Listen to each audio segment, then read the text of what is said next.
फुसफुसाते साए। एक सुनसान गांव था जहां समय भी मानो रुक सा गया हो। गांव के किनारे एक पुरानी हवेली स्थित थी जिसे लोग छाया महल कहते थे। कहते हैं कि जिस भी व्यक्ति ने उस हवेली का दरवाजा खोला वो फिर कभी पहले जैसा नहीं रहा। एक ठंडी और चांदनी रात में अर्जुन नाम का एक साहसी युवक अपने दोस्तों के साथ हवेली की ओर बढ़ा। हाथ में दिए लिए उन्होंने धीरे धीरे उस पुराने दरवाजे को खोला। दरवाजा खुलते ही एक सिहरन सी दौड़ गई। गंध थी धूल मिट्टी और पुराने कागजों की, और दीवारों पर कालिक से भरे निशान कहानी बयां कर रहे थे।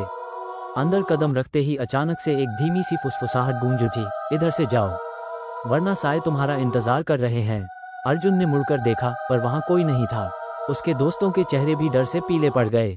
तभी अर्जुन ने एक कमरे की ओर कदम बढ़ाया जहां एक बड़ा पुराना दर्पण टंगा था।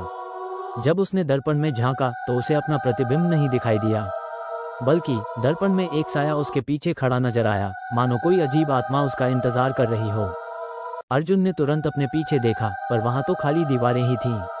उसी क्षण दर्पण से तेज हवा का झोंका आया और पूरा कमरा अंधेरे में डूब गया। बाहर से उसके दोस्तों ने अर्जुन की चीखें सुनी, लेकिन जब वे दरवाजे के पास पहुंचे तो दरवाजा खुद ब खुद बंद हो चुका था। दरवाजा टूटा तो देखा कि अर्जुन कहीं अदृश्य हो चुका था। हवेली के बगीचे में एक पुराना दर्पण ही मूक साक्षी था। कहते हैं कि आज भी यदि कोई उस दर्पण में झांकता है तो उसे अर्जुन ही नहीं बल्कि उस आत्मा की मौन पुकार सुनाई देती है जो कहती है, मेरे साथ चलो, कभी लौट के मत आना। और सबसे डरावनी बात यह है कि हवेली में प्रवेश करने वाला हर व्यक्ति दर्पण में अपना प्रतिबिंब खो देता है, जैसे वह आत्मा अपना चाहता हो, फिर अगले जीवन में उन्हीं अजीब सायों के साथ खो जाने का रास्ता बन जाता हो। अर्जुन के गायब होने के बाद उसके दोस्त गांव लौट गए, डरे और दुखी।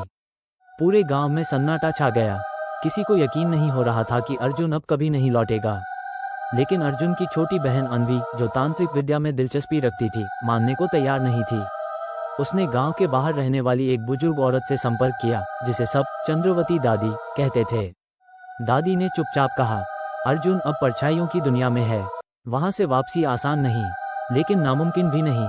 दादी ने अन्वी को एक खास रक्षक ताबीज, एक जादुई दीपक और एक मंत्र दिया जिसे दर्पण के सामने पढ़ा जाना था।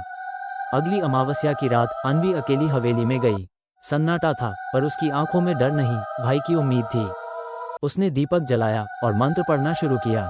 शून्य से लौटे जो खो गया, साया टूटे जो सो गया, सच्चे प्रेम से लौट आओ अर्जुन, अर्जुन लौट आओ। दर्पण से अचानक तेज रोशनी निकली, हवा तेज चलने लगी। अन्वी ने अपनी आंखें बंद कर लीं और फिर एक धीमी थकी हुई आवाज आई, अन्वी। उसने आंखें खोली, सामने अर्जुन खड़ा था। वही चेहरा, वही आंखें, मगर कुछ अलग था। उसकी परछाई नहीं दिख रही थी। दादी ने पहले ही चेताया था, जो सायों से लौटे वो पूरी तरह पहले जैसा नहीं होता।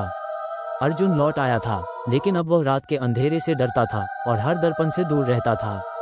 कभी कभी उसकी आंखों में कोई और देखता था, शायद वो साया जो उसे छोड़कर नहीं गया।